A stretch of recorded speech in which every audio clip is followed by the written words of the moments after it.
Hello, good morning बच्चों।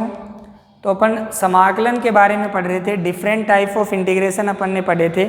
ठीक है, आज अपन उसको आगे कंटिन्यू करते हैं। अपन ने बहुपद के लिए देख लिया था निश्चित समाकलन और अनिश्चित समाकलन। अपन ने किसके लिए देख लिया था? बहुपद के लिए। लिमिट वाला भी देख लिया था और विदाउट लिमिट वाला भी देख लिया था। ठीक है, लिमिट वाला कैसे करना है? पहले ऊपर वाली लिमिट रखनी है और फिर नीचे वाली लिमिट रखनी है। तो ये अपन ने क्या देख लिया था? समाकलन। आज अपन आगे बढ़ते हैं त्रिकोणमितीय फलनों के लिए सूत्र। ट्रिग्नोमेट्रिक जो आपके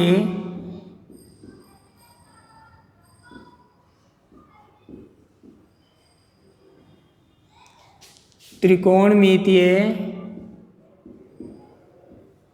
फलनों के लिए सूत्र।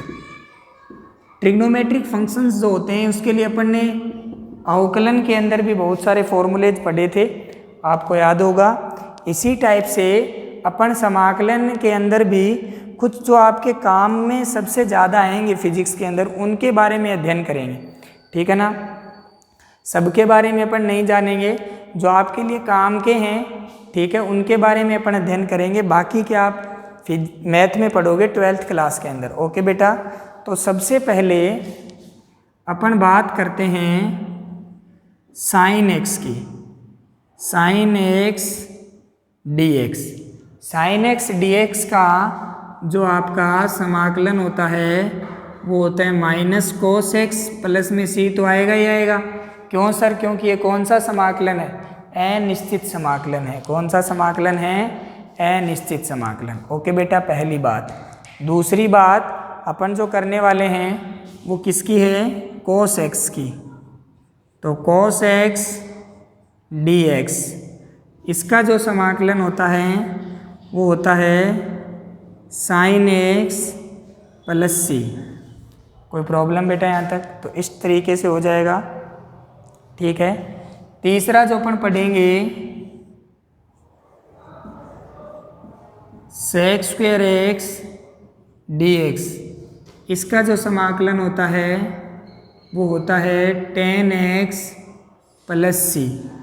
और फोर्थ जो आपके लिए इम्पोर्टेंट है sec x tan x d x, उसका होता है सेक एक्स प्लस सी। ठीक है, तो ये आपको ध्यान में रखना है। साइन एक्स का जो आपका इंटीग्रेशन होता है वो क्या होता है? Minus cos x. कोस एक्स का जो इंटीग्रेशन होता है वो होता है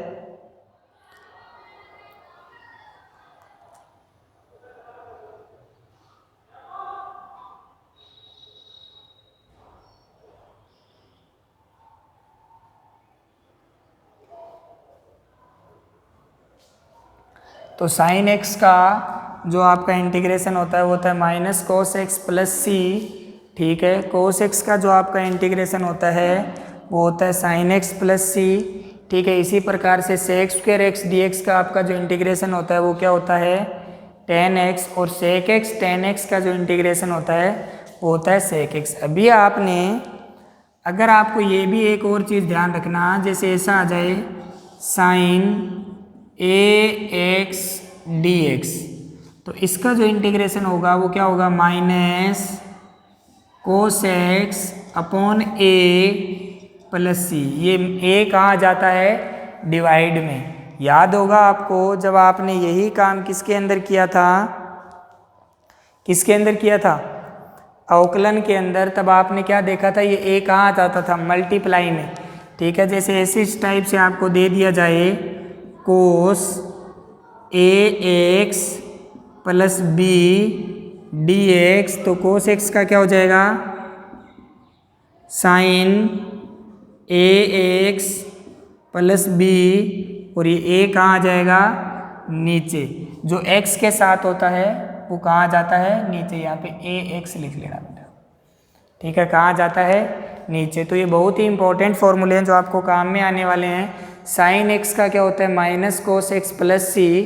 कोस एक्स का क्या होता है? साइन एक्स प्लस सी। सेक स्क्वायर एक्स का क्या होता है? Ten x. और यहाँ पे sec x tan x का क्या होता है sec x plus C sign A x का ये हो जाता है। ठीक है, मैंने आपको पहले भी कहा था जो आपका कांस्टेंट होता है वो अवकलन में कहाँ चला जाता है आगे, और जो समाकलन होता है उसमें कहाँ चला जाता है नीचे। इसी प्रकार से कोस ए एक्स प्लस बी में जो x का कोफिशिएंट है a वो कहाँ आ गया आपका नीचे। तो इस टाइप से अपने को परफॉर्म करने हैं। आई होप आपको ये सारे फॉर्मूले आपने उतार लिए होंगे साथ साथ में, तो इनको साथ साथ में आपको उतारते हुए चलना है। तो ये आपके कुछ त्रिकोणमितीय फलनों के लिए समाकलन के सूत्र आ गए हैं। अब जैसे अपन त्रिकोणमितीय फलनों के लिए समाकलन की बात करें, ठीक है, जैसे अपन त्रिकोणमितीय फलनों के लिए समाकलन की बात करें तो एक चीज़ आपको और ध्यान में रखनी है। ठीक है, क्या ध्यान में रखना है, हमारे पास एक होता है साइन थीटा, एक होता है कोस थीटा, एक होता है टेन थीटा, एक होता है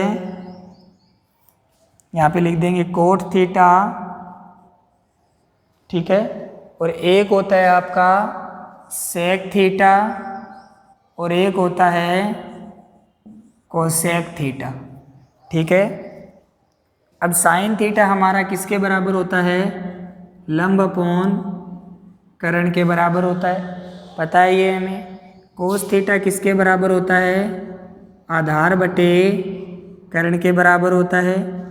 टेन थीटा किसके बराबर होता है, लंब बटे आधार के बराबर होता है। कोट थीटा किसका उल्टा होता है, टेन थीटा का, तो आधार बटे लंब हो जाएगा। सेक थीटा किसका उल्टा होता है, कोस थीटा का, तो वो किस क्या हो जाएगा, कर्ण बटे आधार। और कोसेक थीटा किसका उल्टा होता है, साइन थीटा का, तो के अपॉन एल। सर ये कैसे आए हमें पता नहीं है, तो आप अभी 10th क्लास से जब आप पास होके आए हो तो आपने एक ट्रिग्नोमेट्रिक नाम से एक चैप्टर पढ़ा था त्रिकोणमिति, उसके अंदर ये सारी चीज़ें आपने पढ़ी है। तो एक बार मैं थोड़ा सा और आपको बता देता हूँ, पूरा एक्सप्लेन कर देता हूँ इसको ताकि आपको अच्छे से समझ में आ जाए, और ये आपको हमेशा के लिए ध्यान में रखना है। ठीक है, एक आपका कोई भी ट्राइंगल है आपके पास में, इसका ये वाला जो कोण है ये है 90 डिग्री। ठीक है ना, ये कितना है आपका 90 डिग्री है ये। ठीक है बेटा, 90 डिग्री के जो सामने वाला होता है उसको बोलते हैं अपन कर्ण। क्या बोलते हैं, कर्ण, के से रिप्रेजेंट करेंगे। ठीक है, ये हो गया आपका थीटा।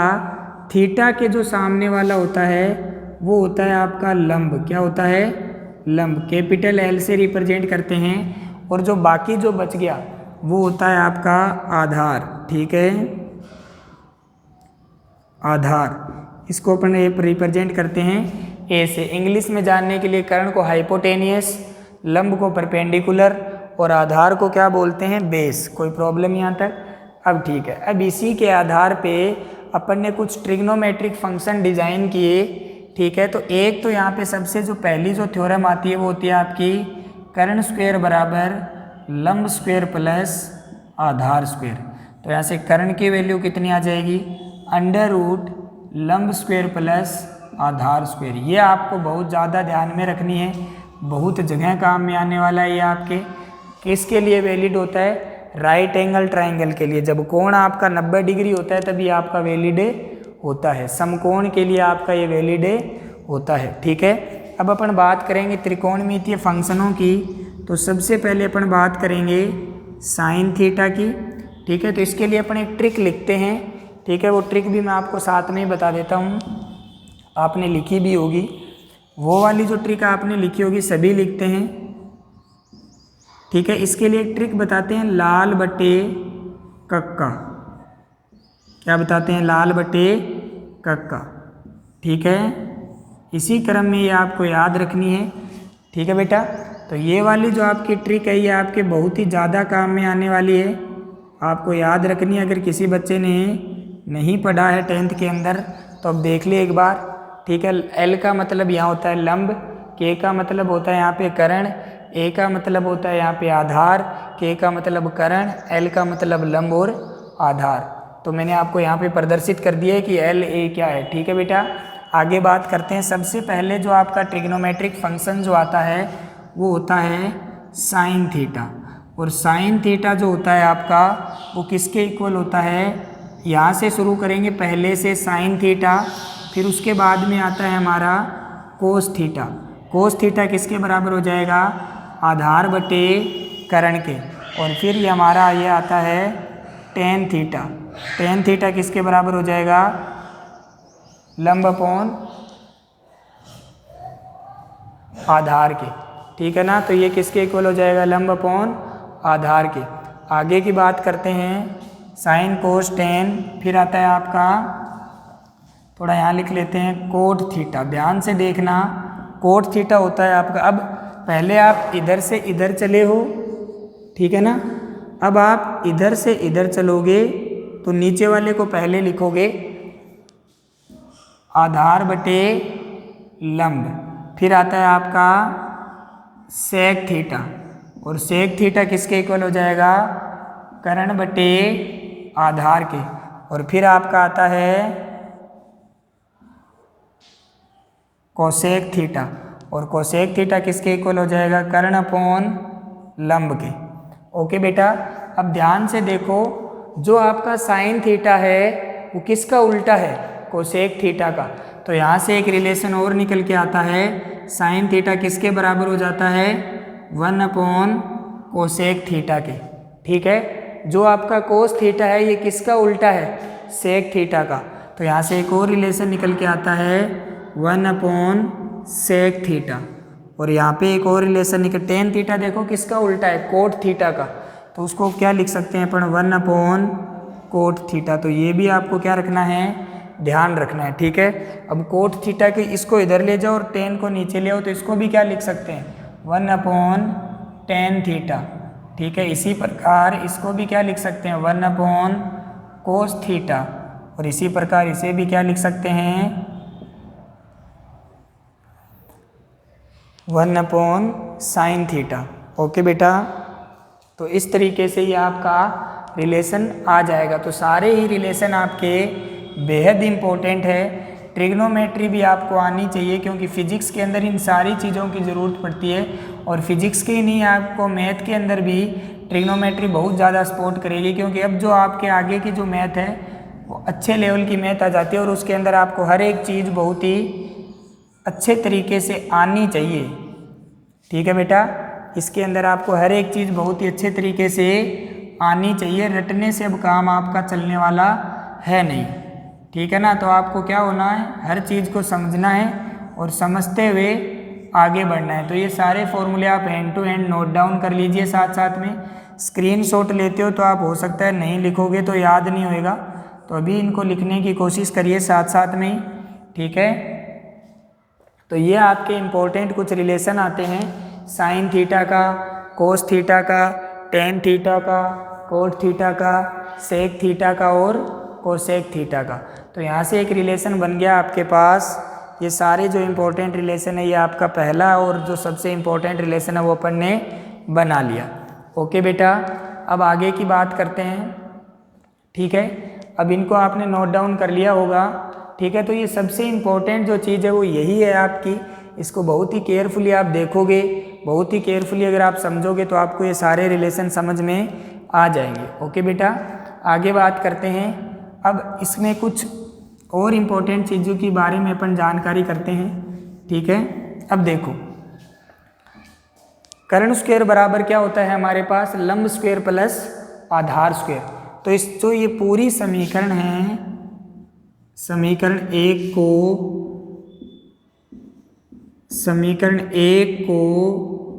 कर्ण स्क्वायर से भाग देने पर, अभी और कुछ फॉर्मूले डिराइव कर रहे हैं, डायरेक्ट नहीं लिखवा रहा मैं आपको, ताकि आपको अच्छे से समझ आ जाए। के स्क्वायर से भाग देने पर, जैसे ही आप के स्क्वायर से भाग दोगे तो ये के स्क्वायर अपॉन के स्क्वायर हो जाएगा, ये एल स्क्वायर अपॉन के स्क्वायर हो जाएगा, और ये ए स्क्वायर अपॉन के स्क्वायर हो जाएगा। तो के स्क्वायर से के स्क्वायर आपका कट गया, ये आपका 1 आ गया। इसको आप ऐसा लिख सकते हो, एल बटा के की पावर 2 प्लस इसको क्या लिख सकते हो, ए बटा के की पावर 2। अब देखो लंब बटा कर्ण किसके बराबर है, साइन थीटा के। तो यहाँ पे अपन साइन थीटा पुट कर सकते हैं। तो यहाँ पे अपन क्या करेंगे, साइन थीटा पुट करेंगे तो ये क्या हो गया, साइन स्क्वायर थीटा। और यहाँ पे आधार बटे कर्ण की जगह क्या है, कोस थीटा। तो अपन इसकी जगह भी क्या पुट कर सकते हैं, कोस थीटा। तो ये क्या बन गया, sine square theta plus cos square theta equals to 1। ये रिलेशन आपने पढ़ा होगा, ठीक है ना। तो इस तरीके से ये डिराइव होता है, ठीक है ना। तो डेरिवेशन भी आपको पता होने चाहिए कि आते कैसे हैं।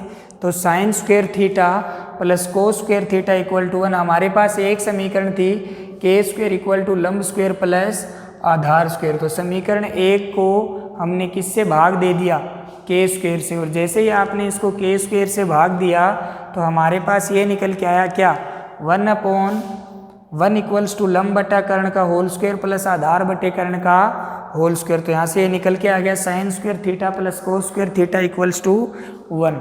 तो आई होप आपको ये बहुत ही अच्छे से समझ में आ गया होगा।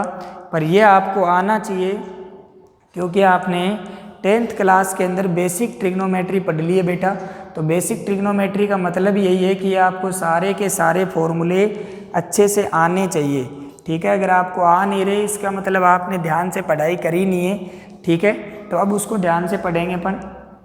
अब और देखते हैं इसको अपन कैसे चेंज कर सकते हैं, ध्यान से देखेंगे बहुत ही केयरफुली तरीके से, ठीक है। अब इसी तरीके को ही आगे लेके चलते हैं, इसी तरीके। अब इसमें क्या करेंगे अपन,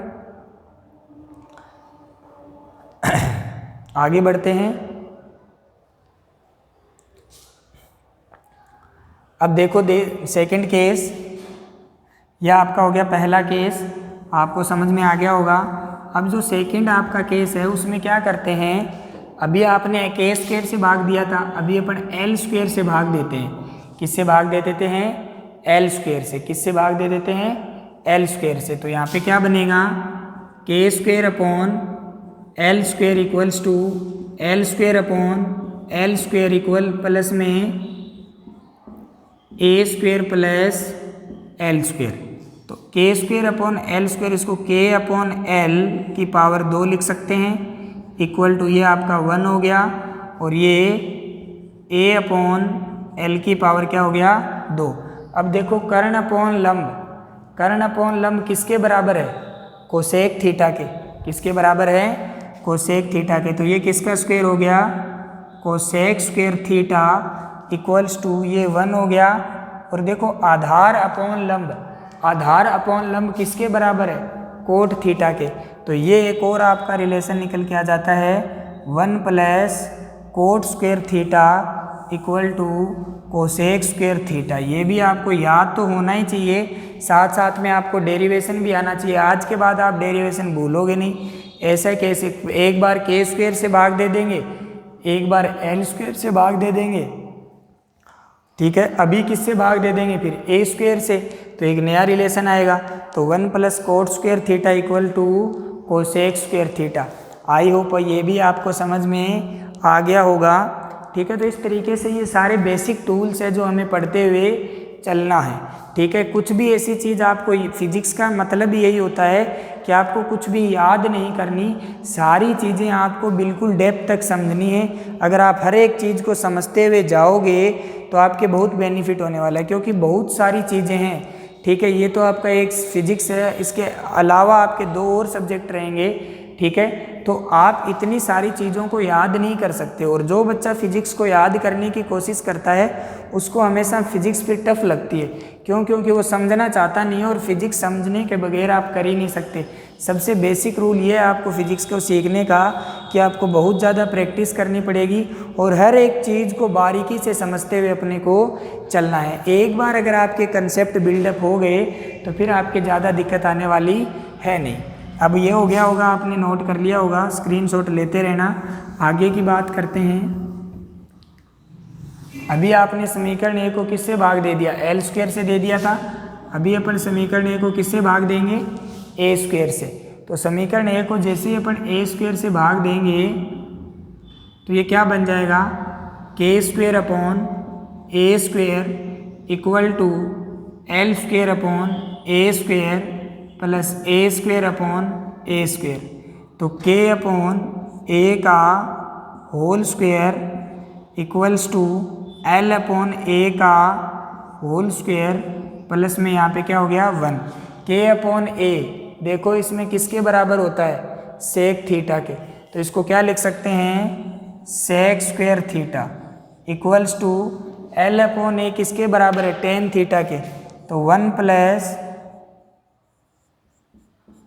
ये किसका फॉर्मूला निकल के आ गया आपका, sec square theta equals to, इसको चाहे आप क्या लिख सकते हो 1 प्लस टेन स्क्वायर थीटा भी लिख सकते हो। तो हमारे पास तीन फॉर्मूले आए, क्या क्या, sine square theta plus cos square theta equals to 1 पहला, दूसरा 1 plus cot square theta equal to cosec square theta दूसरा, और तीसरा फॉर्मूला कौन सा आया है 1 plus tan square theta equal to sec square theta. तो ये भी आपको बहुत ही केयरफुली ध्यान में रखना है, हर एक चीज़ को बारीकी से समझते हुए चलना है। अगर आप हर एक चीज़ को बारीकी से समझते हुए चलोगे तो आपको सारी बातें समझ में आएगी और फिर आपको तकलीफ भी नहीं होगी आगे फिजिक्स को सीखने में। तो ये आपको समीकरण पहले तो इसको किससे भाग दे दिया, के स्क्वायर से, फिर अपन ने इसको किससे भाग दे दिया, एल स्क्वायर से, और फिर अपन ने इसको किससे भाग दे दिया, ए स्क्वायर से, और यहाँ से हमारे पास तीन फॉर्मूले निकल के आ गए और इन तीनों को हमने याद भी कर लिया। और अगर कभी कभी पेपर के दौरान आप भूल भी जाओ तो आप निकाल भी सकते हो, ठीक है ना बेटा। तो आई होप आपको ये तीनों फॉर्मूले अच्छे से समझ में आ गए होंगे। आगे बढ़ते हैं, यह आपको वैसे आना चाहिए ये सारी चीज़ें, क्योंकि ये सारी बेसिक है आपके लिए, और बेसिक हमेशा आना चाहिए क्योंकि आपने 10th क्लास में ये पढ़ लिया। अब ध्यान से देखना, एक और चीज़ के ऊपर अपन भी बात करेंगे, वो भी बहुत इंपॉर्टेंट है, वो आपने 10th क्लास में पढ़ी है पर आपको पता नहीं आपको आती है या नहीं आती। देखो ध्यान से, L बटा ए आपको दिख रहा है, ठीक है। L बटा ए बनाने के लिए अगर मैं L बटा के में a बटा के से डिवाइड कर सकता हूँ, तो ध्यान से देखेंगे, L बटा ए बनाने के लिए L बटा के में a बटा के से डिवाइड कर सकता हूँ। तो देखो कर्ण से कर्ण क्या हो गया, कट गया, तो क्या बचा आपका लंब बटे आधार। लंब बटे आधार किसके बराबर होता है, टेन थीटा के। ध्यान से देखो, लंब बटे आधार किसके बराबर होता है, टेन थीटा के, इक्वल्स टू लंब बटा कर्ण किसके बराबर होता है,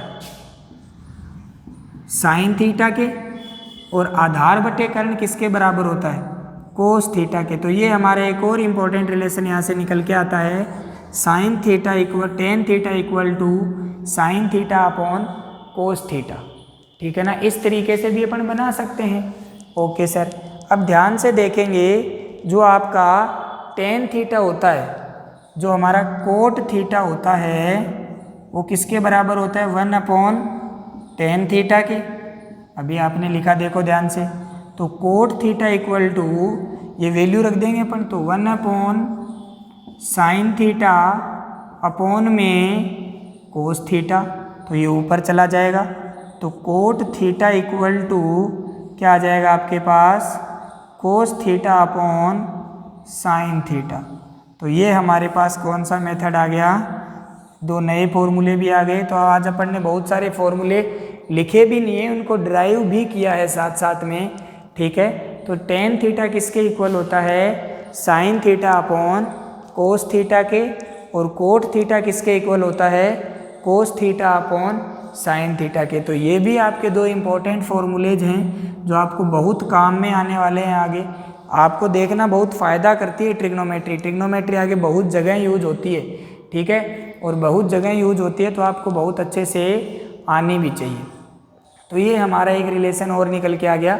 अभी अपन ने तीन फॉर्मूले ड्राइव किए थे, आपको याद होंगे, ठीक है। तो उन तीनों फॉर्मूलों के अंदर अपन और चीज़ देखते हैं कि उनको और कैसे ड्राइव कर सकते हैं। तो एक मेथड तो अपन ने देख लिया अच्छे से, ठीक है। अब देखो, एक फॉर्मूला आप क्या निकाल के लेके आए थे, sine square theta plus cos square theta equals to 1। ये तो सभी के याद रहता है, ठीक है। इसको आप समीकरण नंबर अब 1 दे दो और लिखो, समीकरण 1 को साइन स्क्वायर थीटा से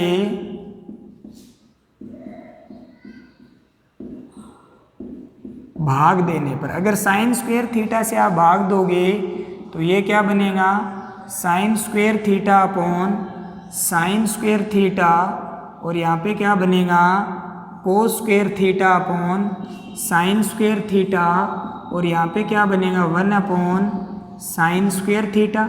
अब देखो sine square theta upon sine square theta कितना हो गया 1। इसको क्या लिख सकते हैं कोस थीटा अपॉन में साइन थीटा। हाँ जी सर बिल्कुल लिख सकते हैं। ये लो power 2 equal to 1 upon sine theta की पावर क्या लिख देंगे 2 लिख देंगे। लिख सकते हैं बिल्कुल। देखो कोस थीटा अपॉन साइन थीटा किसके बराबर होता है कोट थीटा के। तो 1 plus cot square theta 1 upon sine theta आपने अभी लिखा था किसके बराबर होता है कोसेक थीटा के। तो ये क्या हो गया आपका 1 plus cot square theta equal to cosec square theta. तो इस तरीके से भी आप इसको डिराइव कर सकते हो। ये आपको कौन सा मेथड बता दिया दूसरा मेथड। इस तरीके से भी आप इसको डिराइव कर सकते हो। ओके बेटा, तो बहुत ही आसान है। एक समीकरण अगर अपने को याद है तो उस समीकरण से अपन पूरी समीकरण निकाल सकते हैं। Sine square theta plus cos square theta equal to 1। समीकरण 1 को साइन स्क्वायर थीटा से आपने भाग दे दिया तो ये बन गया। फिर अपन इसको ऐसे लिख लिए और अब अपन ने फॉर्मूले निकाल रखे तो अपन ने वैल्यू पुट कर दी। तो फटाफट स्क्रीनशॉट लेते रहना। आगे बढ़ते हैं। फिर ले लिया होगा आपने। अब देखते हैं आगे भाई और इसको कैसे सोल्व कर सकते हैं। अभी आपने इसको साइन स्क्वायर थीटा से भाग दिया था, अभी इसको मैं कोस स्क्वायर थीटा से भाग दे देता हूँ बेटा। तो जैसे ही आपने इसने कोस स्क्वायर थीटा से भाग दिया साइन स्क्वायर थीटा अपॉन में कोस स्क्वायर थीटा, यहाँ पे क्या बना कोस स्क्वायर थीटा अपॉन में कोस स्क्वायर थीटा और 1 upon cos square theta. Yes sir. Sine square theta इसको ऐसा लिख सकते हैं अपन sine theta upon cos theta की पावर 2। ये आपका क्या हो गया 1 equal to 1 upon cos theta का whole square. Okay, sine theta upon cos theta किसके इक्वल होता है टेन थीटा के। तो ये आपने अभी निकाला है तो ये टेन स्क्वायर थीटा और ये किसके इक्वल होता है सेक थीटा के। तो ये आपने तो देख लो ध्यान से 1 plus tan square theta equals to sec square theta. तो ये हमने प्रूफ कर दिया। तो इस तरीके से आप एक फॉर्मूले का यूज करके सारे फॉर्मूले निकाल सकते हो। बस शर्त ये है कि आपको बहुत ही ध्यान से समझनी है। अभी आपको शायद मैंने ट्रिग्नोमेट्री के बहुत सारे फॉर्मूले ड्राइव करवाए, 3 फॉर्मूले, सारे ट्रिग्नोमेट्री के बीच में आपको रिलेशन बता दिया मैंने। ठीक है, तो इस तरीके से आपको ये सारे फॉर्मूले क्या रखने हैं याद रखने हैं। बाकी अपन इसके ऊपर बात कल करेंगे। तो आज के लिए इतना ही रखते हैं। ठीक है, तो आप ध्यान से पढ़ते जाओ, साथ साथ में नोट्स आप बनाते जाओ। All the best, thank you.